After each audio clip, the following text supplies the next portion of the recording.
Beberapa daerah di Sabah kini dilanda banjir susulan hujan lebat sejak Khamis. Perinciannya bersama Inisia Dolus di Kota Kinabalu. Teruskan, Anne.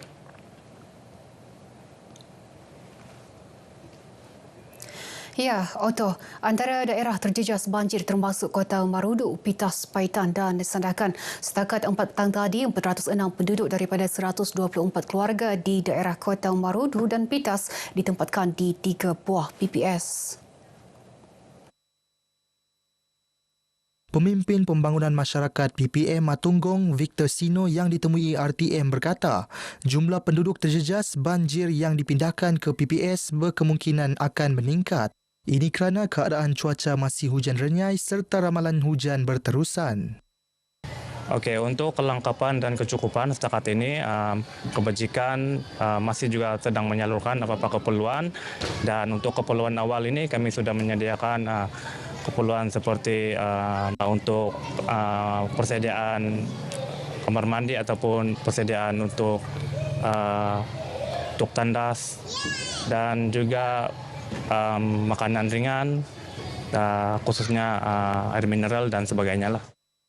Victor turut memaklumkan penyediaan makanan berbuka puasa telah diatur bagi memastikan kebajikan penduduk terus terjaga dalam bulan Ramadan. Beberapa PPS lain juga bersedia diaktifkan. Kalau banjir itu kan dia kurang lebih 7,5, dia ada sudah naik-naik sedikit lah. Sekali yang jam 2,5 begitu dia sudah mulai besar. Dari sanalah jam 11 pagi itu kan, di sanalah sudah mulai ada pemantauan. Pas itu kan buat pindah. Alhamdulillah oke juga di sini. Makanan oke, ada minuman juga, keperluan lain. Alhamdulillah.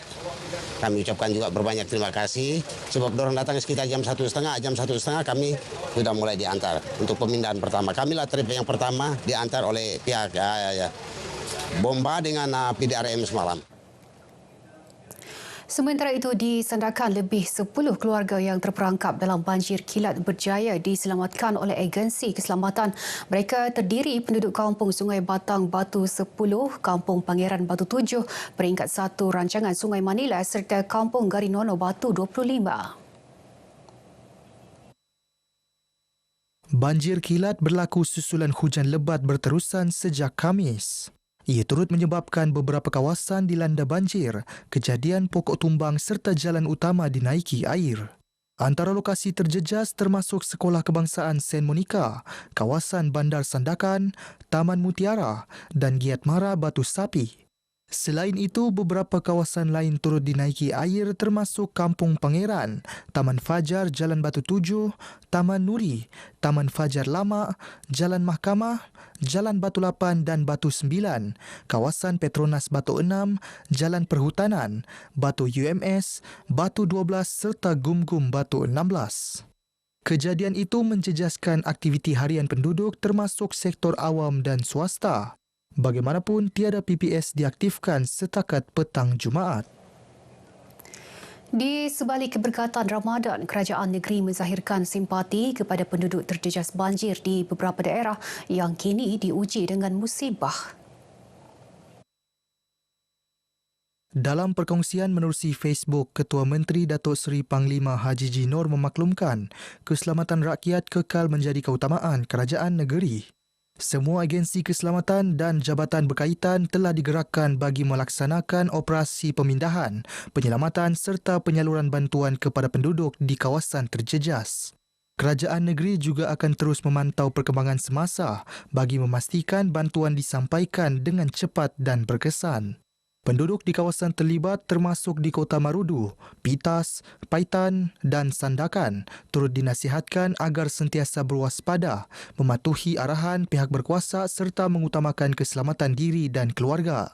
Orang ramai turut diajak saling bantu-membantu dan mendoakan kesejahteraan semua penduduk terjejas banjir.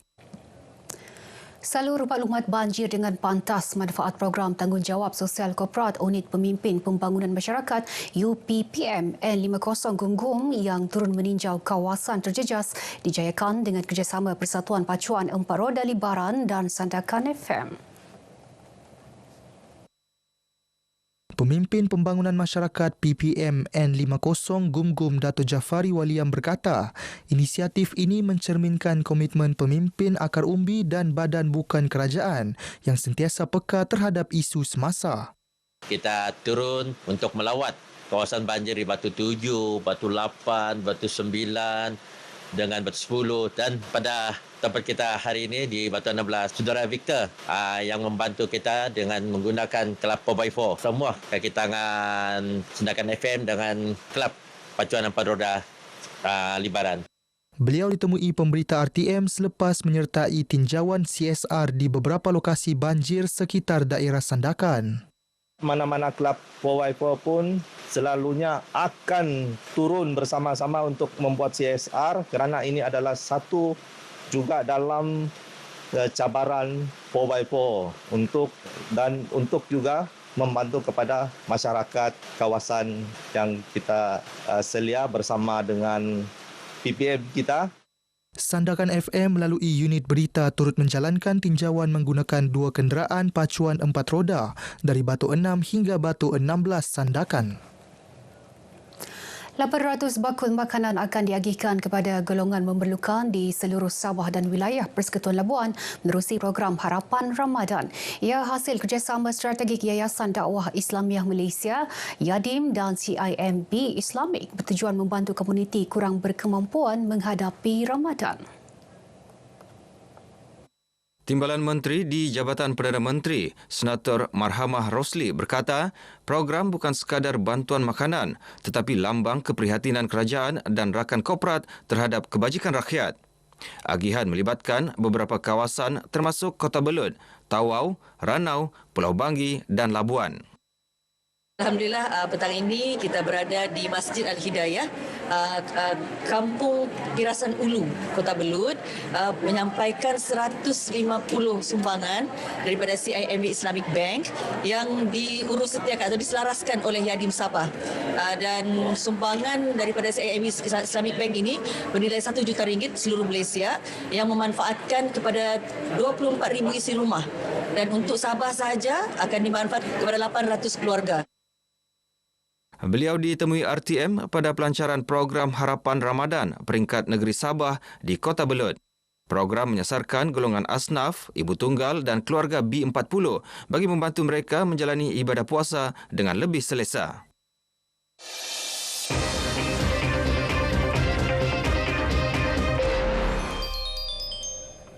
Selepas lebih 2 dekad membina dasar dan hala tuju pengurusan bandar, kekuatan sebenar Kota Kinabalu terletak pada sumber manusia di sebaliknya.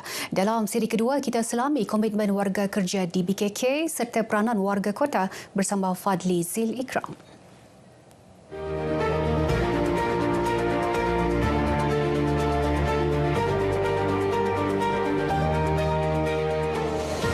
Sempena ulang tahun ke-26 di BKK, pelbagai usaha terus diperkasa bagi memastikan bandaraya ini kekal bersih, selamat dan berdaya huni.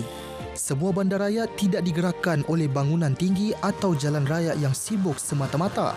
Sebaliknya oleh tenaga kerja yang menjaganya dan rakyat yang mendiaminya. Di sinilah terletaknya kekuatan sebenar di BKK. Banyak cabaran seperti kita jumpa perumahan tu yang parit memang dengan padat, dengan kawasan yang curam, sempit, berdepan dengan binatang-binatang seperti ular, juga dengan anjing perumahan di belakang rumah. Salah satu itulah tugasan kami yang memang mencabarlah.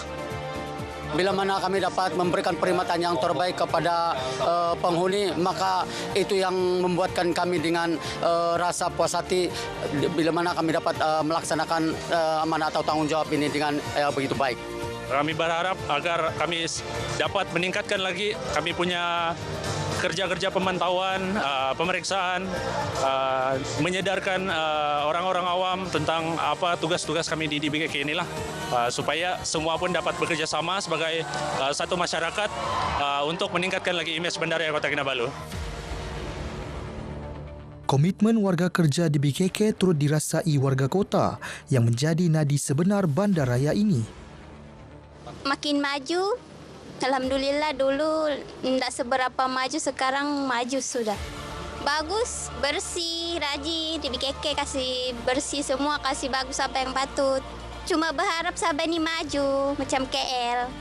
Saya harap ini KK akan menjadi satu inspirasi daripada bukan saja daripada negeri-negeri lain, tapi akan jadi satu inspirasi daripada luar negara lah. Banyak pelancong datang sebab ekonomi itu meningkat, makin ramai, makin meningkat. Jadi saya harap Bandar KK lebih maju dan meningkat. Hubungan saling melengkapi antara DBKK dan warga kota menjadi asas penting dalam membentuk sebuah bandaraya yang inklusif dan mampan. Pada usia 26 tahun, DBKK bukan sekadar institusi pentadbiran. Ia juga merupakan cerminan kerjasama antara pihak berkuasa dan warga kota dalam memastikan Kota Kinabalu menjadi sebuah bandar yang selesa, berdaya huni dan berjiwa.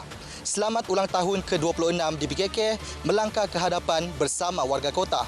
Fadli Zil Ikram, RTM.